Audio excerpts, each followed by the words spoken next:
Chapter 10 A quarter of a mile away Micky had heard the clamor of the crows. But he was in no humor to turn back, even had he guessed that Neewa was in need of his help. He was hungry from long fasting, and, for the present, his disposition had taken a decided turn. He was in a mood to tackle anything in the eating line, no matter how big, but he was a good mile from the dip in the side of the ridge before he found even a crawfish. He crunched this down, shell and all. It helped to take the bad taste out of his mouth. The day was destined to hold for him still another unforgettable event in his life.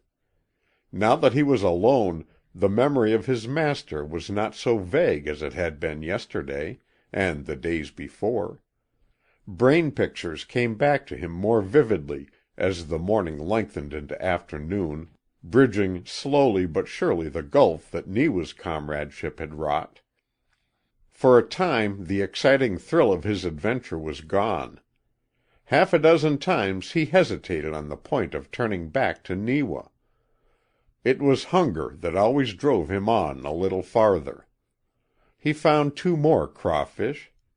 Then the creek deepened and its water ran slowly, and was darker. Twice he chased old rabbits that got away from him easily. Once he came within an ace of catching a young one. Frequently a partridge rose with a thunder of wings. He saw moose birds and jays and many squirrels. All about him was meat which it was impossible for him to catch. Then fortune turned his way. Poking his head into the end of a hollow log, he cornered a rabbit so completely that there was no escape. During the next few minutes he indulged in the first square meal he had eaten for 3 days. So absorbed was he in his feast that he was unconscious of a new arrival on the scene. He did not hear the coming of Oochak, the fisher cat, nor for a few moments did he smell him. It was not in Oochak's nature to make a disturbance. He was by birth and instinct a valiant hunter and a gentleman, and when he saw Micky, whom he took to be a young wolf, feeding on a fresh kill, he made no move to demand a share for himself. Nor did he run away. He would undoubtedly have continued on his way very soon if Micky had not finally sensed his presence and faced him. Oochak had come from the other side of the log and stood not more than 6 feet distant. To one who knew as little of his history as Micky, there was nothing at all ferocious about him. He was shaped like his cousins, the weasel, the mink, and the skunk. He was about half as high as Micky, and fully as long, so that his 2 pairs of short legs seemed somewhat out of place, as on a dachshund. He probably weighed between 8 and 10 pounds, had a bullet head, almost no ears, and atrocious whiskers. Also he had a bushy tail and snapping little eyes that seemed to bore clean through whatever he looked at. To Micky his accidental presence was a threat and a challenge. Besides, Oochak looked like an easy victim if it came to a fight. So he pulled back his lips and snarled. Oochak accepted this as an invitation for him to move on, and being a gentleman who respected other people's preserves, he made his apologies by beginning a velvet-footed exit. This was too much for Micky, who had yet to learn the etiquette of the forest trails. Oochak was afraid of him. He was running away. With a triumphant yelp Micky took after him. After all, it was simply a mistake in judgment. Many 2-footed animals with bigger brains than Micky's had made similar mistakes. For Oochak, attending always to his own business, was, for his size and weight, the greatest little fighter in North America. Just what happened in the 1 minute that followed his assault, Micky would never be able quite to understand. It was not in reality a fight. It was a one-sided immolation, a massacre. His first impression was that he had tackled a dozen Ochaks instead of one. Beyond that first impression his mind did not work, nor did his eyes visualize. He was whipped as he would never be whipped again in his life. He was cut and bruised and bitten. He was strangled and stabbed. He was so utterly mauled that for a space after Oochak had gone he continued to rake the air with his paws, unconscious of the fact that the affair was over. When he opened his eyes and found himself alone, he slunk into the hollow log where he had cornered the rabbit. In there he lay a good half-hour, trying hard to comprehend just what had happened. The sun was setting when he dragged himself out. He limped. His one good ear was bitten clean through. There were bare spots on his hide where Oochak had scraped his hair off. His bones ached, his throat was sore, and there was a lump over one eye. He looked longingly back over the home trail. Up there was Neewa. With the lengthening shadows of the day's end a great loneliness crept upon him, and a desire to turn back to his comrade. But Oochak had gone that way, and he did not want to meet Oochak again. He wandered a little farther south and east, perhaps a quarter of a mile, before the sun disappeared entirely.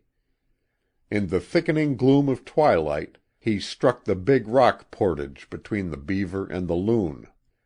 It was not a trail. Only at rare intervals did wandering voyageurs coming down from the north make use of it in their passage from one waterway to the other.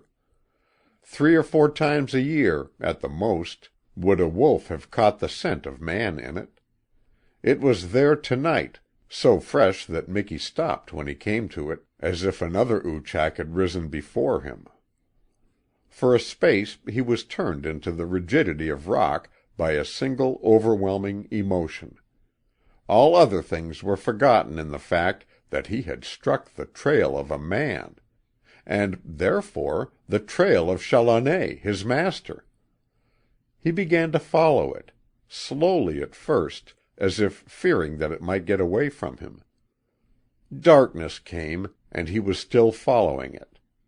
In the light of the stars he persisted. All else crowded from him but the homing instinct of the dog and the desire for a master. At last he came almost to the shore of the Loon, and there he saw the campfire of Makoki and the white man. He did not rush in. He did not bark or yelp. The hard schooling of the wilderness had already set its mark upon him. He slunk in cautiously, then stopped, flat on his belly, just outside the rim of firelight.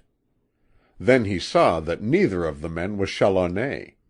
But both were smoking, as Challoner had smoked. He could hear their voices, and they were like Challoner's voice. And the camp was the same. A fire, a pot hanging over it, a tent, and in the air the odors of recently cooked things. Another moment or two, and he would have gone into the firelight. But the white man rose to his feet, stretched himself as he had often seen Challoner stretch, and picked up a stick of wood as big as his arm. He came within 10 feet of Miki, and Miki wormed himself just a little toward him, and stood up on his feet. It brought him into a half-light. His eyes were aglow with the reflection of the fire, and the man saw him. In a flash the club he held was over his head. It swung through the air with the power of a giant arm behind it, and was launched straight at Miki. Had it struck squarely it would have killed him. The big end of it missed him.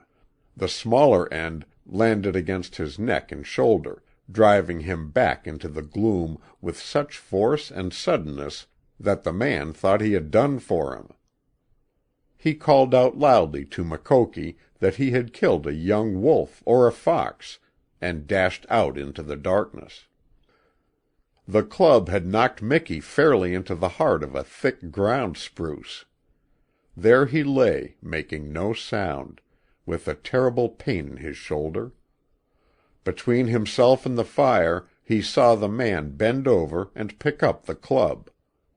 He saw Mukoki hurrying toward him with another club, and under his shelter he made himself as small as he could. He was filled with a great dread, for now he understood the truth. These men were not Chalonnais. They were hunting for him, with clubs in their hands. He knew what the clubs meant. His shoulder was almost broken. He lay very still while the men searched about him. The Indian even poked his stick into the thick ground spruce. The white man kept saying that he was sure he had made a hit, and once he stood so near that Miki's nose almost touched his boot. He went back and added fresh birch to the fire, so that the light of it illumined a greater space about them. Miki's heart stood still. But the men searched farther on, and at last went back to the fire. For an hour Miki did not move. The fire burned itself low. The old Cree wrapped himself in a blanket, and the white man went into his tent. Not until then did Miki dare to crawl out from under the spruce. With his bruised shoulder making him limp at every step, he hurried back over the trail which he had followed so hopefully a little while before. The man scent no longer made his heart beat swiftly with joy. It was a menace now, a warning, a thing from which he wanted to get away. He would sooner have faced Oochak again, or the owls, than the white man with his club. With the owls he could fight, but in the club he sensed an overwhelming superiority. The night was very still when he dragged himself back to the hollow log in which he had killed the rabbit. He crawled into it and nursed his wounds through all the rest of the hours of darkness. In the early morning he came out and ate the rest of the rabbit. After that he faced the north and west, where Neewa was. There was no hesitation now. He wanted Neewa again. He wanted to muzzle him with his nose, and lick his face, even though he did smell to heaven. He wanted to hear him grunt and squeal in his funny, companionable way. He wanted to hunt with him again, and play with him, and lie down beside him in a sunny spot and sleep. Neewa, at last, was a necessary part of his world. He set out. And Neewa, far up the creek, still followed hopefully and yearningly over the trail of Miki. Halfway to the dip, in a small open meadow that was a glory of sun, they met. There was no very great demonstration. They stopped and looked at each other for a moment, as if to make sure that there was no mistake. Neewa grunted. Miki wagged his tail. They smelled noses. Neewa responded with a little squeal, and Miki whined. It was as if they had said, "Hello, Miki." "Hello, Neewa." And then Neewa lay down in the sun, and Miki sprawled himself out beside him. After all, it was a funny world. It went to pieces now and then, but it always came together again. And today their world had thoroughly adjusted itself. Once more they were chums, and they were happy. End of chapter 10.